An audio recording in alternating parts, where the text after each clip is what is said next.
Fair trial ہو اور ہمیں اپنے صفائی کا بھی موقع مل جائے۔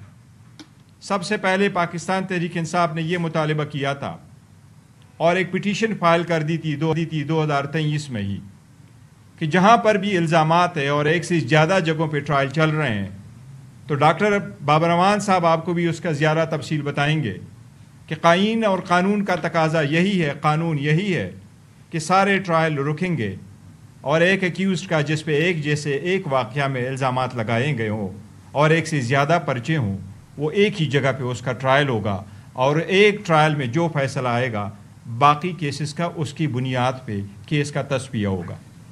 ہمارے ہمیشہ سے اس الزام کے باوجود ہم نے عدالتوں کو فیس کیا، لیکن آج تک اس پٹیشن پہ کوئی فیصلہ نہیں ہوا۔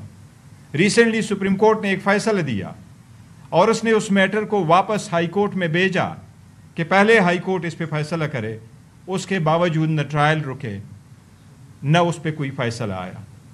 آج جو 2 فیصلے آئے ہیں سرگودا جج میں جو فیصلہ دیا ہے، جس میں ہمارے 2 پارلیمنٹیرین احمد چٹا صاحب اور احمد بچر صاحب کو جو سزائیں دی گئی ہے، یہ تیسرا نمبر ہے جو ہمارے پارلیمنٹیرین کو سزا ہوئی۔ اسی طرح سے 10 سال کی سزا پہلے عبداللطیف صاحب کے بارے میں بھی دی گئی تھی جو اسلام آباد ATC نے سزا دی تھی۔ آج شاہ محمود قریشی صاحب کے علاوہ ڈاکٹر یاسمین راشد صاحبہ کو، محمود الرشید صاحب کو، اعجاز چودھری صاحب کو، عمر چیمہ صاحب کو بھی 10 سال کی سزا ہوئی ہے۔ یہ ساری سزائیں قانون کے تقاضوں کو پورا کیے بغیر دی گئی ہے۔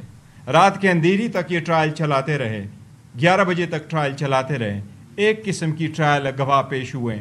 قانون کے تقاضوں کو پورا کیے بغیر ایسے سزائیں ناانصافی ہے۔ اس سے ملک کا اچھا نہیں ہوگا، اس سے ملک کی نہ صرف بدنامی ہوئی ہے بٹ قانون کا انٹائر لوگوں کا، پاکستان کے 25 کروڑ عوام کا عدالتوں سے اعتماد اٹھ گیا ہے۔ وہ لوگ جو عدالتوں کی طرف دیکھتے ہیں کہ ایک سخت سرکار کے خلاف عدالت انصاف پرووائڈ کرے گی، آج کے فیصلوں سے ثابت ہو رہا ہے کہ عدالتیں اس فیصلوں کے اور اپنی ذمہ داری دینے میں ناکام ہو گئی ہے۔ اس کے بارے میں ڈاکٹر صاحب سے میں توقع کروں گا کہ سلمان رقم راجہ صاحب کے بعد ڈاکٹر صاحب اس پہ زیادہ روشنی ڈالیں گے کہ کیا آئینی نکات ہے جو اٹھانے ہیں۔ جی بہت شکریہ جی، میں مختصر بات کروں گا، گوہر صاحب نے بات کر دی، مزید تفصیل سے بات ڈاکٹر بابر امان صاحب کریں گے۔ ایک چیز صرف یاد رہے پوری قوم کو کہ وہی 2 گواہ ہیں جو ہر مقدمے میں پیش کیے جا رہے ہیں پنجاب میں 9 مئی کے حوالے سے، اور بلکہ جہاں بھی 9 مئی کا مقدمہ ہوگا۔ کہا یہ جاتا ہے کہ ایک سازش بنی گئی، وہ سازش عمران خان صاحب نے بنی، اور اس کی گواہی کیا ہے؟ ایک پولیس کا ملازم جو کہتا ہے کہ میں کسی طرح کوئی سلیمانی ٹوپی اس نے پہنی ہوئی تھی کہ وہ زمان پارک میں داخل ہو گیا۔ زمان پارک کو جو جانتے ہیں کہ اس وقت جب عمران خان صاحب وہاں مقیم تھے تو کتنی سخت سیکیورٹی تھی، وہاں پولیس کی سیکیورٹی تھی، PTI کی اپنی سیکیورٹی تھی۔ وہ کہتے ہیں کہ میں داخل ہو گیا کسی طرح اور صوفے کے پیچھے چھپ گیا۔ اسی طرح دوسرا ملازم کہتا ہے میں میز کے نیچے چھپ گیا اور وہاں چھپے ہوئے میں نے سنا کہ ایک سازش بنی جا رہی ہے۔ تو یہ ہے وہ مضحکہ خیز نوعیت کی گواہی جس کی بنیاد پر استخاذے کا پورا کیس جو ہے کھڑا ہے۔ تو یہ گواہی اگر ہمارے خلاف استعمال ہونی ہے تو پھر پاکستان کی عوام، پاکستانی قوم یہ جان لے کہ عدالتی نظام جو ہے وہ اب مکمل طور پر منہدم ہو چکا ہے۔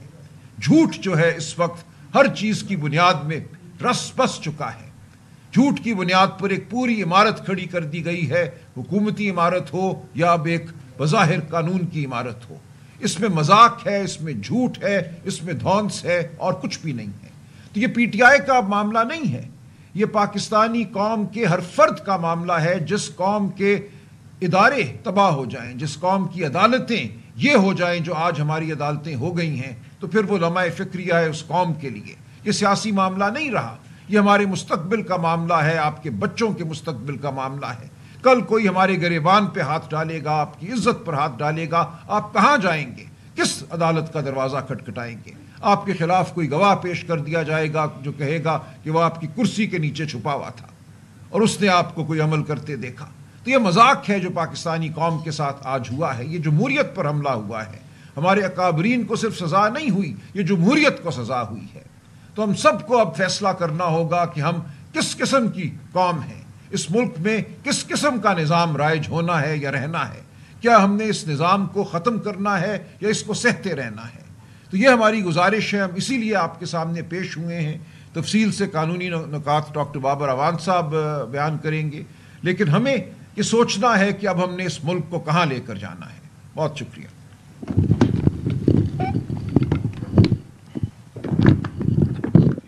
تھینک یو راج صاحب، تھینک یو شیخ صاحب اور نالیہ. بسم اللہ الرحمن الرحیم. پاکستان کی تاریخ میں آپ نے ایک مقدمے کا نام سنا ہوا ہے، اس کا نام تھا مڈ نائٹ جیکالز. اس مقدمے میں وکیل صفائی میں تھا. اس کے بعد پاکستان کی تاریخ میں آپ نے ایک دوسرے مقدمے کا نام سنا ہے جس کا نام تھا مڈ نائٹ جسٹس. وہ جب سائفر آیا تو مڈ نائٹ جسٹس آیا، جب سائفر زور سے آتا ہے تو مڈ نائٹ جسٹس جو ہے وہ بھی بڑا زور سے آتا ہے. لیکن اس وقت جو فیصلے آ رہے ہیں، یہ جو 5 تاریخ کے لیے لاہور کی انسداد دہشت گردی عدالت نے 9 مئی جلاؤ گھیراؤ شیرپاؤ پل کیس کا فیصلہ سنا دیا ہے.